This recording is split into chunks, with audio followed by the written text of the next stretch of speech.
자, 이재명이가 지금 검찰이 대장동 또 변호사비 대납까지 합쳐가지고 사전 구속영장을 하지 않겠느냐 뭐 이런 이야기가 있어요. 다음 주에 구속영장을 검토하겠다. 자, 이재명이는 모든 것이 날조 모략이다라고 말하고, 그는 오늘 대통령 4년 중임제 결선 투표제 도입하자고 기자회견에서 황당한 지금 쓰리쿠션을 돌렸습니다. 올해 안에 개헌안을 마련하자. 자, 개헌안을 던지면서 윤 정권에게 꼬리를 치고 있어요. 야당 말살 책동을 중단하라고 이야기를 하고 윤과 회담을 하자. 그렇게 말로만 협치하지 말고 이중플레이 하지 마라. 이렇게 지금 이야기를 하고, 사적 복수의 공적 권한을 사용하면 도둑이다라고 말을 하고, 내각 대폭 쇄신하라, 범국가 비상경제회의를 이렇게 제안하고 이러면서 신검찰 정권이다라고 말을 하고, 그리고 이 모든 것이 그야말로 대선에 패배한 자에게 가하는 보복이다.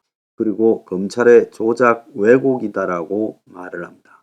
그는 홍준표도 뭐 경남FC에서 비슷한 일을 했는데 왜 나만 처벌하냐 이러고 있고, 대장동에 관해서는 과거에 정진상이나 김용이라면 몰라도 유동규가 내 측근이냐 그러다가 정진상이 김용이 들어가니까 이제 그들에 대한 수사도 모략이었다고 다 뭉개고 있습니다. 그래서 이재명의 지금 자신의 개인적 비리에 대한 의혹을 야당 말살 책동을 중단하라고 언급하고 있어요.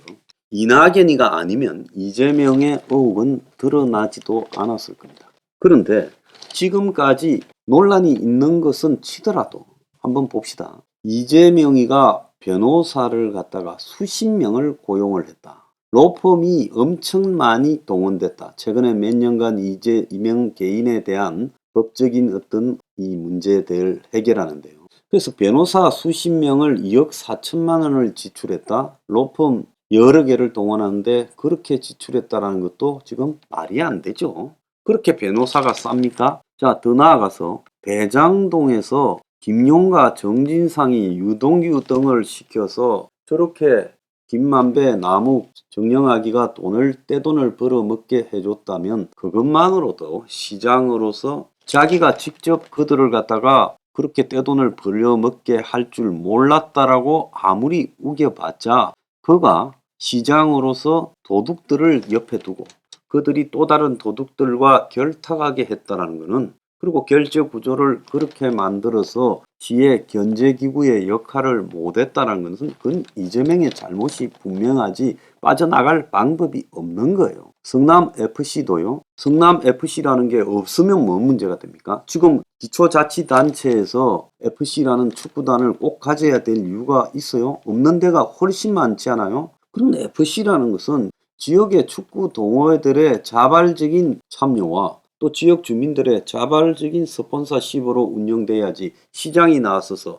대기업들한테 그런 식으로 돈을 끌어내는 것이 옳습니까? 그 대가로 주어진 이득은요, 받아낸 돈 182억보다 100배는 더 크잖아요. 이게 옳으냐는 겁니다. 그러니까 거기에 대가성 삼자뇌물 떠나가지고요, 고작 축구단 하나를 왜 운영해야 되는가? 그걸 업적화하기 위해서 이런 행동을 한 것이 옳은가? 하나의 이득을 얻으려고 100개의 이득을 상대에게 던져주면서 도시계획을 그렇게 갖고 간 것이 옳았냐는 겁니다. 그뿐만 아니라 아직 수사가 크게 진행이 되고 있지 않아서 문제지, 백현동이나 정자동에서 이재명이 했던 행동, 더 나아가서 그가 법인카드를 사용하는 행동, 이런 걸 보면 저 사람이 만약에 대통령이 되었으면 그의 아들이나 그의 부인들이 어떻게 하고 살았을 건가? 그러면 왜 김건희나 윤석열의 문제는 이야기하지 않고 나만 이야기하는가는 이재명이 해야 될 문제가 아니에요. 정치인이요, 자기가 비리가 있고 자기가 잘못한 일이 있는데 나만 잘못했냐, 쟤도 잘못했고 정치는 다 도둑이다, 왜 나만 잡냐라고 말할 필요가 없는 겁니다.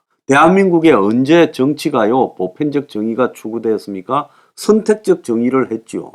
자, 그러면 법망을 빠져나간 성공적인 대통령은요, 그만두거나 쫓겨나서 대부분 심판을 받지 않았습니까? 안 그랬습니까? 그러니까 진짜는 먼저 심판받고 이긴 자는 나중에 심판받는 거지.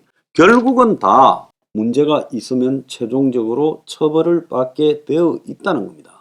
만약에 이재명이가 대권에 못 가더라도 지금 민주당 계열이 나중에 대선에서 성공한다면 그들이 또한 윤석열 주변에 있는 의혹들을 파가지고 문제가 있다면 처벌하지 않겠어요? 그래서 진자는 빨리 가는 거고 이긴 자는 나중에 가는 거. 그게 대한민국의 지금 진리처럼 굳어져 가고 있어요. 자, 그런데 왜 쟤는 안 잡고 나만 잡냐라고 이야기하는 것은 그것은 의미가 없는 겁니다. 내가 잘못했는가 안 했는가라는 부분이 중요한 거예요. 제가 정치라는 것이 굉장히 보복적으로 이루어지더라도 그 보복적 정의조차도 필요하다. 그래서 정치 보복은 반드시 있어야 된다. 한국은 보복적 정의라도 없으면 정화되지 않는다. 정치가 영원히 썩어간다. 그래서 정권 잡으면 지난 정권을 심판하고 떨어진 자를 치고 또 정권을 잃으면 또 새로 잡은 자들이 지난 정권을 치고 이런 것들을 마치 불편하게 생각하고 정치가 화합하고 정치가 서로 협치로 가야 된다라고 주장하는데 정치 보복을 비난하고요. 나는 도둑질을 해먹어도 깜빵 안 가는 사회로 만들자라고 주장하는 거지. 그렇게 말한 놈이 더 도둑이에요. 차라리 권력을 잃거나 실패한 놈 다 간다라고 하고 그러면 영원히 권력을 가질 수 없으니까 나중에는 전부 골고루 간다. 이게 보복적 정의지만은 대한민국에서 정의를 추구하는 유일한 방법이라는 거예요. 왜? 특권적 상황에 있는 사람들에게 정의는 적용되지 않습니다. 그러면 우선적으로 특권적 상황의 권리를 놓친 자들에게 먼저 청소가 진행이 되고 특권적 권리를 가지고 있는 사람은 그게 영원히 지속되는 권리가 아니라 5년, 4년 뒤에는 놓게 되니까 그때 가는 겁니다. 그렇게라도 해야 정치가 조금이라도 맑아지지 만약에 정치는 서로 간에 보복하지 않고 협치하고 이거는 나란히 도둑질 해먹고 서로 깜빵 가지 말자고 주장하는 거죠. 그래서 개헌이니 내각제니 이원집정부제를 반대하는 제 입장이라는 거예요. 제왕적 대통령제를 통해 가지고 보복적 정의라도 실현해야 대한민국이 아르헨티나나 브라질 그리고 페루 이런 나라처럼 되지 않는다라는 겁니다. 내 말 틀렸습니까? 그래서 제가 작년에 한번 이야기했죠. 보복적 정의의 중요성에 대해서 몇 차례 강조를 하지 않았습니까? 그때 제가 보복적 정의에 대해서 한 말은요. 정의가 승리한다는 역사를 물려주자고 말할 때 역사에서 느끼는 가장 큰 해이는 책임자를 처벌하지 못한 보복적 정의의 부재에서 온다. 피해를 물리적으로 보충하는 보상적 정의, 명예회복과 기념사업의 회복적 정의도 중요하지만은 가해자를 처벌하는 보복적 정의 없는 화해의 추구는 가해자 없는 피해 보상과 가해자 없는 명예회복이라는 불완전한 정의 구현으로 남는다. 한국은 무슨 일이 생기면요 돈으로 다 여야가 합의해서 떼어버립니다. 세월호 같이요. 이런 건 난 틀렸다라고 보는 겁니다. 그래서 보복적 정의가 결국은 반복될 때 그것이 민주주의를 공고히 하는데 도움이 된다라는 저는 확고한 신념을 가지고 있어요. 그래서 보복적 정의가 있어야 민주주의 역사가 이루어진다. 자, 그래서 진상조사를 통해 책임자 처벌이라는 보복적 정의가 매우 중요하다. 그래서 이것이 없이 가해자를 처벌하지 않고 화해를 추구하고 명예회복을 해주는 이런 보상적 정의는 틀린 거예요.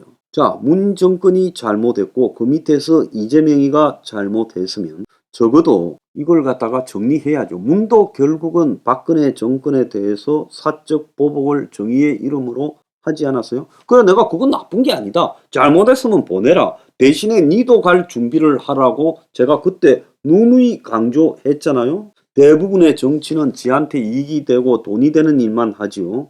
그래서 적을 잡다가 내가 죽을 수도 있고 원수만 늘린다고 보수의 대통령들은 대체로 보복적 정의에 소극적이었어요. 그런데 문은 보복적 정의에 충실했지요. 그런데 우리 사회가 보복적 정의도 없다면 이래도 그래도 그만이고 정치가 협치하고 서로 나눠 먹고 사이좋게 지내자면 이제 도둑질은 누가 보낼 수 있습니까? 그래서 이재명이라는 사람이 저는 보복적 정의가 쌓여서 역사적 정의가 된다라는 사실을 망각했다는 거예요. 지금 그는 현재 드러난 일만으로도 그가 대통령 자리에 갔으면 큰일 날 뻔했다라는 겁니다. 그러면 윤석열이는 그러면 김건희는 깨끗하냐라고 말을 하겠죠. 그럼 누구가 다음에 이겨서 그 사람들의 문제가 있다면 처리해라는 겁니다. 알겠습니까? 그래서 보복적 정의는 현 시점에서 봤을 때는 불안정한 정의지만은 보복적 정의가 반복되면서 역사적 정의가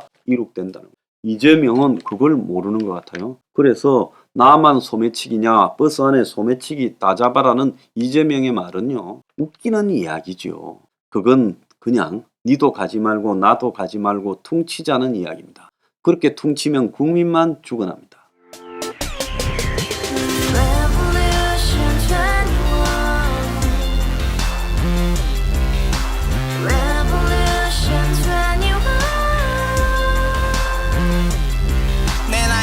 월세 30 코인빚만 300 서울에 온 지 벌써 10년 아둥바둥 버텼지만 여전히 난 반지 하에 제왕 곰팡이 연문제약 내비랭 깡통 망통 완전히 폭망 고시원 창문만큼 작아진 내 꿈 연애 결혼 내 집 모든 게 헛꿈 1년 전 떠난 여친 울며 말했지 같이 써봤자 평생 가본 게 꼭꼭꼭라지